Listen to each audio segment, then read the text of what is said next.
सारे संसार पर दया कर। निर्गमन ग्रंथ अध्याय 15 वाक्य 26 में ईश्वर का वचन कहता है, यदि तुम अपने प्रभु ईश्वर की सेवा करोगे तो वह तुम्हारे अन्न जल को आशीष प्रदान करेगा और तुमसे बीमारियां दूर रखूंगा। ना तुम्हारे देश में गर्भपात होगा, ना कोई बांझ रहेगी। मैं तुम्हारे आयु के दिन बढ़ाऊंगा। ये प्रभु, तू हमें चंगाई देने वाला ईश्वर है, हमारे बंधनों को खोलने वाला ईश्वर है। तू हमें लंबी आयु देने वाला ईश्वर है।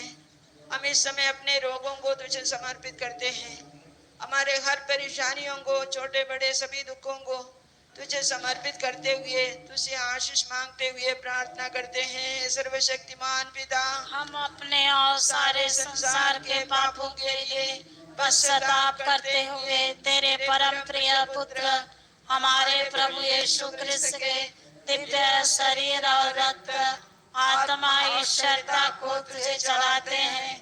उनके दुख भोग के नाम पर हम पर सारे संसार पर दया कर। हम पर और सारे संसार पर दया कर। प्रभु यीशु के दर्दनाक दुख भोग के नाम पर हम पर और सारे संसार पर दया कर। प्रभु यीशु के दर्दनाक दुख भोग के नाम पर हम पर और सारे संसार पर दया कर। प्रभु यीशु के दर्दनाक दुख भोग के नाम पर हम पर और सारे संसार पर दया कर। प्रभु यीशु के दर्दनाक दुख भोग के नाम पर हम पर और सारे संसार पर दया कर। प्रभु यीशु के दर्दनाक दुख भोग के नाम पर हम पर और सारे संसार पर दया कर। प्रभु यीशु के दर्दनाक दुख भोग के नाम पर हम पर और सारे संसार पर दया कर। प्रभु यीशु के दर्दनाक दुख भोग के नाम पर हम पर और सारे संसार पर दया कर। प्रभु यीशु के दर्दनाक दुख भोग के नाम पर हम पर और सारे संसार पर दया कर। प्रभु यीशु के दर्दनाक दुख भोग के नाम पर